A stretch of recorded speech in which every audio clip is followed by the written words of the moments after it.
यदि आप गरीब परिवार में जन्मे हैं तो ये आपकी गलती नहीं है, लेकिन यदि आप गरीब ही मर जाते हैं तो ये आपकी गलती है। इसका सबसे बड़ा उदाहरण है धीरू भाई अंबानी यानी कि धीरज लाल हीराचंद अंबानी साहब, जिनका जन्म एक साधारण परिवार में हुआ था, लेकिन जब उन्होंने आखिरी सांस ली तो वो दुनिया के सबसे सक्सेसफुल इंसानों में से एक थे। उन्होंने हिंदुस्तान में बिजनेस करने का तरीका बदल दिया था। वो कहते थे कि बिजनेस में रिलेशनशिप नहीं बल्कि पार्टनरशिप इंपॉर्टेंट होती है। उन्होंने अपने दोनों बेटों अनिल अंबानी, मुकेश अंबानी को एज ए पार्टनर ट्रीट किया। धीरू भाई अंबानी साहब जो हर किसी के लिए आज आदर्श हैं, जब भी बिजनेस की बात आती है, स्टार्टअप शुरू करने की बात आती है तो धीरू भाई अंबानी साहब का नाम लिया जाता है। उनसे आप और हम क्या सीख सकते हैं? नमस्ते दोस्तों, मेरा नाम है आरजे कार्तिक। आपका स्वागत है मेरी नई लर्निंग सीरीज सीखोगे नहीं तो जीतोगे कैसे में। आइए बात करते हैं 5 लर्निंग्स फ्रॉम धीरू भाई अंबानी साहब। लर्निंग नंबर 1, धीरू भाई अंबानी साहब जो सबसे बड़ी बात कहते थे वही सबसे बड़ी लर्निंग है। बड़ा सोचो, जल्दी सोचो और आगे की सोचो। ये उनसे सीखने वाली सबसे इंपॉर्टेंट बात है। धीरू भाई अंबानी साहब जिनका जन्म बहुत साधारण परिवार में हुआ, बहुत कठिनाइयों का सामना किया, लेकिन वो हिंदुस्तान की सबसे बड़ी कंपनी की नींव रखने वाले इंसान बने। वो कहते थे बड़ा सोचिए, जल्दी सोचिए, आगे की सोचिए, क्योंकि थॉट्स पर, आइडियाज पर किसी एक इंसान का अधिकार नहीं होता। मान लीजिए कि आपके माइंड में कोई आइडिया आया, आपको लगा कि क्या कमाल का आइडिया है, बिजनेस आइडिया, इस बिजनेस को शुरू करूंगा, छा जाऊंगा, सबसे बड़ा बिजनेसमैन बन जाऊंगा, पता नहीं क्या क्या आप सोचने लगे। थोड़े दिन के बाद में आप मार्केट में गए, आपने होर्डिंग देखा, आप ही के आइडिया पर किसी ने कंपनी बना दी और एडवर्टीजमेंट करने लग गया। तब आपको मालूम चला, ओहो, ये आइडिया तो पहले से मार्केट में आ गया। तो जरूरी नहीं है कि जो आइडिया आपके माइंड में आया वो किसी और के माइंड में नहीं आ सकता। हो सकता है कि जो आपने सोचा हो किसी और ने भी सोचा हो, लेकिन जरूरी यह है कि इंप्लीमेंट उस आइडिया को सबसे पहले कौन करता है, सबसे पहले मार्केट में वो आइडिया कौन लेकर के आता है। तो इसीलिए बड़ा सोचिए, जल्दी सोचिए, आगे की सोचिए और जैसे ही आइडिया है वैसे ही इंप्लीमेंट करने में जुट जाइए। धीरू भाई अंबानी साहब की जिंदगी का एक बड़ा रोचक किस्सा है। पेट्रोल पंप पर वो काम करते थे, 300 रुपए की तनख्वाह थी उनकी, पर मंथ उन्हें 300 रुपए मिलते थे। वो पेट्रोल पंप के जो कर्मचारी थे उनको 25 पैसे में चाय मिलती थी, लेकिन अंबानी साहब वो 25 पैसे वाली चाय नहीं पीते थे। वो पास में एक बड़ा रेस्टोरेंट था जहां जाकर के 1 रुपए वाली चाय पीते थे। महंगी चाय क्यों पीते थे? अंबानी साहब ने खुद बताया कि मैं महंगी चाय इसलिए पीने जाता था क्योंकि उस बड़े रेस्टोरेंट में, बड़ी होटल में बड़े बड़े बिजनेसमैन आते थे और उनकी बात सुनने के लिए, उनके माइंड में क्या आइडियाज चल रहे हैं, उनकी थॉट प्रोसेस क्या है, वो जानने के लिए मैं वहां जाकर के बैठता था और 1 रुपए की महंगी चाय पीता था। लर्निंग नंबर 2, हार से कभी हार मत मानना, उससे सीखना और आगे बढ़ जाना। ये सिखाते हैं धीरू भाई अंबानी साहब। उन्होंने जिंदगी में शुरुआत में जो जो काम किए उनमें फ्लॉप होते चले गए।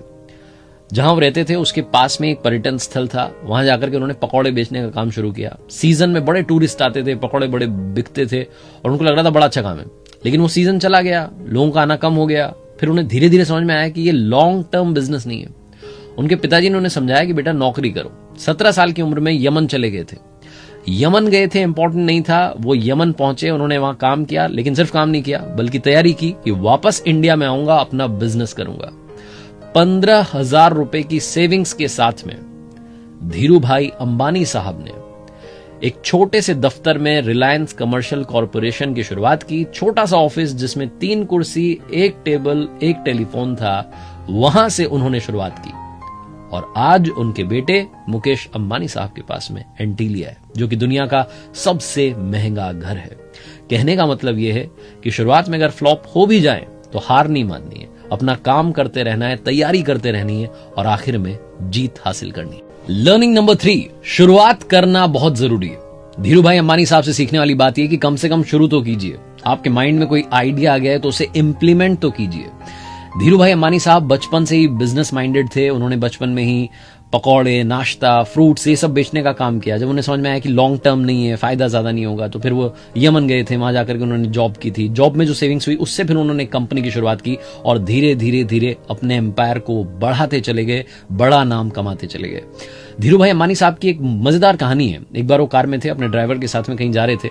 अचानक से मौसम बदला, तेज हवा चलने लगी। ड्राइवर डर गया, उसने कहा कि सर गाड़ी मोड़ लें।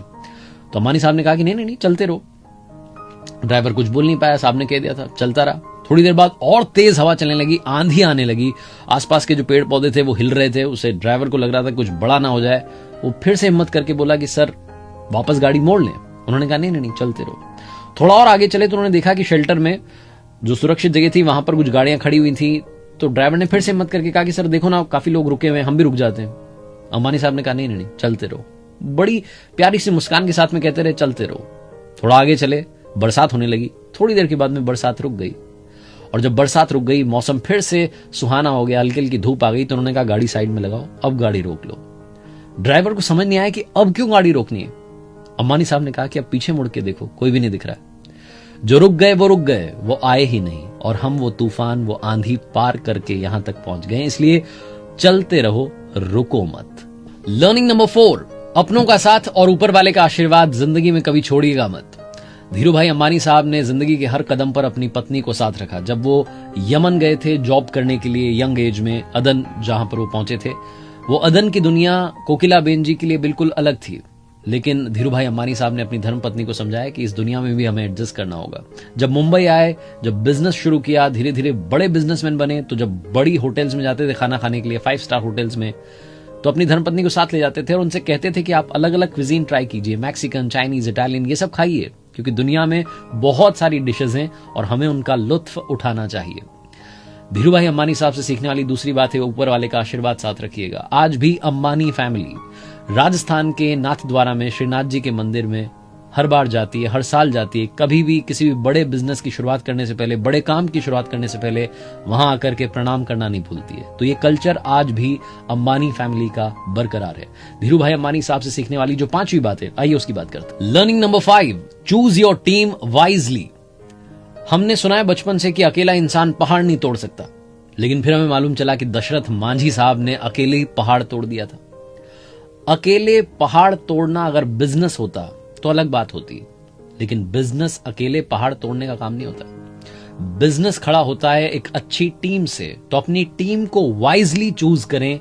यह धीरू भाई अंबानी साहब की एक बड़ी लर्निंग है जो हमें सीखनी चाहिए कि जिन लोगों को हम साथ में ले रहे हैं, क्या वो ट्रस्ट वर्दी हैं, क्या वो फेथफुल हैं। मतलब हम उन पर ब्लाइंड ना सही, लेकिन ट्रस्ट तो कर सकते हैं। ऐसे लोगों की टीम के साथ में आगे बढ़ेंगे, एक्सपर्ट्स को साथ लेकर के चलेंगे, तो आपका जो भी आइडिया है, जो भी आप स्टार्टअप लेकर के आए हैं, या जो भी आप अचीव करना चाहते हैं बिजनेस में, वो आप डेफिनेटली अचीव करेंगे।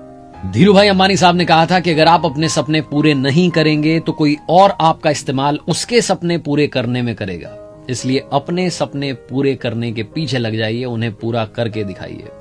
धीरू भाई अंबानी साहब का एक खुद पर भरोसा था, खुद पर ट्रस्ट था कि वो इंसान जो एक दिन पेट्रोल पंप पर काम कर रहा था, आज उनकी कंपनी रिलायंस के बहुत सारे पेट्रोल पंप्स हैं। दुनिया में सब कुछ पाया जा सकता है, उसी की कहानी है धीरू भाई अंबानी साहब की। एक बार फिर से आपको याद दिलाना चाहता हूं, हर सोमवार सुबह 9:30 बजे आप मेरे साथ देख सकते हैं नई मोटिवेशनल कहानी हिंदी में।